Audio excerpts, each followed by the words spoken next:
red rum. In my book, The Shining, Danny Torrance was just learning how to read, and he was going to see this word in the mirror, and I immediately thought, well, he would see murder. What is murder backwards? And when I saw it was red rum, I thought to myself, boy, that's just perfect.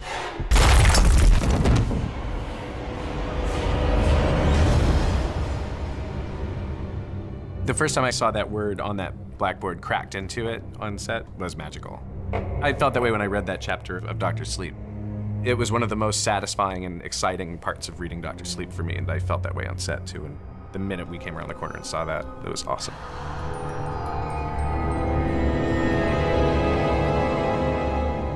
One of the first jobs I ever tried to pursue, once I was able to really pursue movies, was Dr. Sleep. I sent Steve the script as soon as I finished. I was terrified of what he was going to think.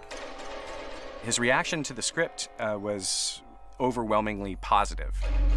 He said, this is the kind of movie that is so good, they're never going to make it. And I got to respond to that by saying, actually, it was just greenlit. Rolling, rolling. At its core, Dr. Sleep is the continuation of the story of one of horror's most affecting and iconic characters, and that is Danny Torrance.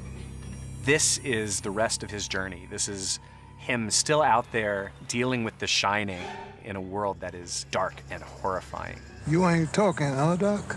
The chance to revisit that world and this incredible character is what drew me to the project. The fact that I got to make the movie was an ultimate honor and surprise. I just wanted to see it. Come on. Yeah, don't worry about me. Just go, go. One of the things that I believe very much about horror cinema in general is that your genre elements are only as strong as your characters. And that's something that I learned reading Stephen King for a lifetime. As a writer, I have ideas in my head, but I never see the character himself. There's very little physical description in my books. I don't see him because I'm behind his eyes. But when you're in the movie, you stop thinking, this is Ewan McGregor playing Danny Torrance. You think to yourself, it's Dan Torrance. He's the character that I wrote. I'd played Dan Torrance, which is about the horror of what happened with his father and losing his father at the age of 5. I'm thinking about my dad. He also stood in a room like this once, wanting to get well. I felt like that little boy, having gone through this terrible experience. How does he carry on and how does he deal with his shine? Hi. Hi, Abra. One of the things that just amazed me was Abra. She's terrific. If anyone asks, you're my uncle, Uncle Dan. I was very nervous about finding the right Abra, and we saw almost 1,000 young actresses, and Kylie Curran rose to the top. I'd like to welcome to the set for her first day of work, Kylie Curran. Mike works amazing with actors. To help me prepare, he called me and Ewan in for a director's meeting, and he told us about his vision, and we're a good team, I think. Don't chase these people. I would start the letter writing campaign to Steve now, asking for more Abra Stone stories. Abra, the middle years. Abra, do you hear me? They come back. If you had more, I'd be all over that. It's a possibility. I would never say never. Get out!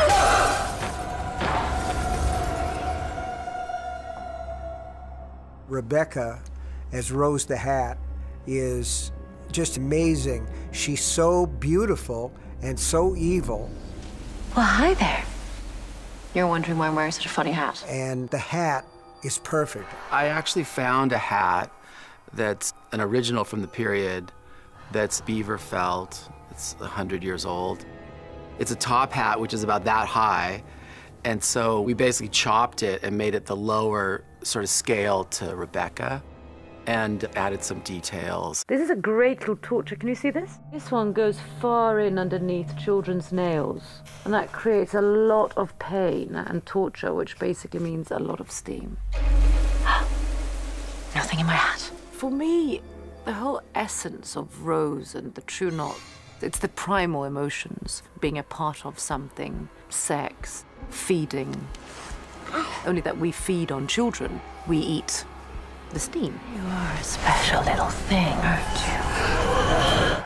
as to where the True Knot was born, where the idea came from. I drive back and forth between Florida and Maine a lot, and at a lot of the rest areas, the rec Vs are always parked together. And I thought to myself, those are full of Satan worshipers who travel across the country casting evil spells, and that gradually morphed into vampires that were living on the essence of these special kids that have some kind of paranormal power, that power could be sucked out of them. Please, I won't tell anyone, please, let me go, please. They'd been around for so long. The wardrobe department tried to incorporate all sorts of trinkets into their fashion. When you glance at them, they just seem kind of weird.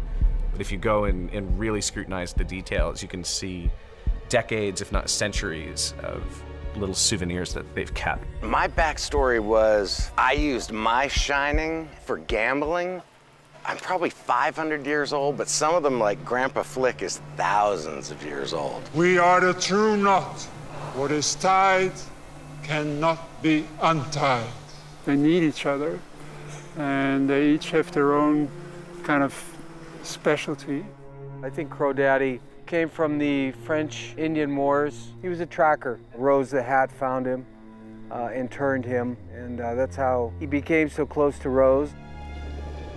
Mike Flanagan gave us a lot of creative liberties where we could come up with our own ideas for our character, which is such a gift for an actor. And with Apron Annie, Moroccan times of, the 1500s is when she got picked up by Grandpa Flick. She was wearing a head wrap, and she took it off, left her life behind, and she wore it as an apron after that. Terry, our costume designer, just wanted Silent Sari to be quite flowy. Originally, we had an idea of Joan of Arc. I've actually cut my hair quite short for the part. We wanted to have this sort of androgynous look for her with these big eyes and just, have her be quiet and always watching and always... So it's really about kind of what you guys feel, how you want to interact with each other on this one. If I was doing anything off the character, then Mike would step right in. But he also lets us have a lot of freedom to sort of play with how we feel these characters would be. Breathe deep. Mike is my brother. He gave me a call and was like, hey, do you want to come out and do the film? And this was a larger project than I'm used to working on. I was very surprised that he asked at all, and very pleased to be here. I was working as a set medic for Mike Flanagan, and I put in for the set medic for this show, and I didn't get it, and I sent him a text saying, hey, I didn't make the position, but, thank you for the shot anyway. Met worked with me on The Haunting of Hill House, and when I was thinking about this group, I thought it could be fun, too, to have someone who isn't an actor, and Met just ate it up. We had this incredible movement coach called Terry Notary, who is just God to me.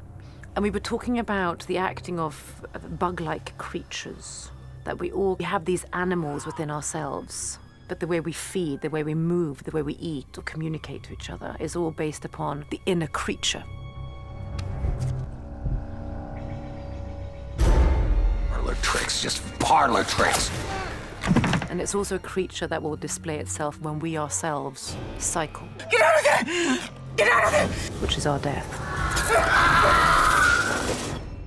Certainly one of the most impactful moments of the book is the murder of Bradley Trevor. It is a point of inflection in the story that is unspeakably visceral. Hey, 19. It's okay. We're friends. The murder of a child was one of the hardest things I've had to read. Certainly one of the hardest things we've had to film.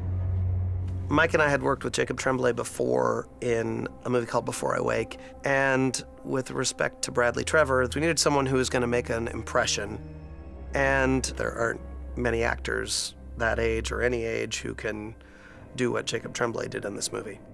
I had wanted it to be a surprise when we saw, who might be the most recognizable young actor in the business show up in the film, only to then brutally kill him on screen. Jacob had been practicing on his own to do this scene, and when he finally did his first take, we at the monitor our jaws hit the floor, we couldn't look at it. The actors playing the True Knot, who had been full of swagger before the camera rolled, was like, yeah, we're gonna go kill this kid, we're the monsters. We're literally so shaken that they had to step away from the set. I'm watching this scene, and I just feel tears. Are you gonna hurt me? We were shaking, and Mike comes over. He's like, great. Can't use any of your expressions because you guys are supposed to be enjoying this. And Jacob dusted himself off, high-fived his dad, and went to Crafty because he was having a blast doing this. I thought this was rated G. We were very lucky to have Bob Kurtzman rejoin us to do the special effects makeup. There's a scene where Rose's hand is smashed into the file cabinet drawer. Oh! It's hard to look at, but you know, it was Bob Kurtzman who designed it, who also did the degloving for us in Gerald's game, so it's old hat to us now how to mangle hands. We're getting really good at it. We did an initial sculpt version and then tested it on Marcy's hand, and then Mike gave notes he wanted less. Yeah. So we ended up resculpting it, and then Rebecca really knows how to sell it, which helps us as well. She knows how to bend the finger and make it look dangly. Mike Flanagan gets his famous destroyed hand sequence. It's an honor to have your hand savaged in a Mike Flanagan film. Michael Fimignari, who has been the DP for nearly all of the movies Mike and I have done, is an essential element to us. Michael and I approached this knowing that we were not only going to be paying homage and reverence to the aesthetics that Stanley Kubrick had established, but that we were also building our own new world, that we were building 3 of them, actually, that we were responsible for creating a beautiful aesthetic for Dan's world and for Abra's world and for Rose's world. And that was some of the most intense fun that we had on this. Well, well, well. Hi there. We're doing the finale of the movie, and this is the showdown between Rose and Danny in the Colorado Lounge. And this sequence where he has an axe, he's holding her off, he swings the axe at her, which she deflects, it hits her in the shoulder, she rips it out, winds up hooking him in the leg, and then uses the axe like a pitchfork to throw him down the stairs. Our stunt double, Stephen Atkinson, is gonna get flung down the stairs by Rebecca. Ready? 3, 2, 1, go!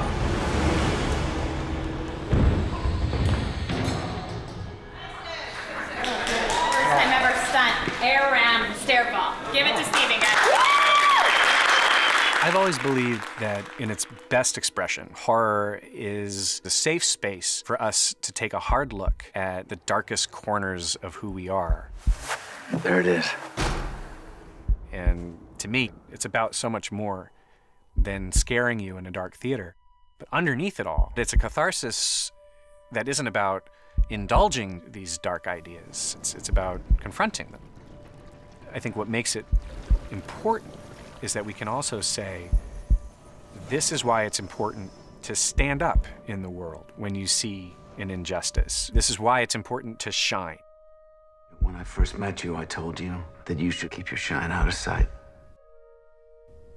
But I was wrong. There can be no horror if there isn't caring and love. That's very important, and I think a lot of filmmakers miss that, and Mike doesn't. Mike understands. Shine on, Abra Stone. You shine on.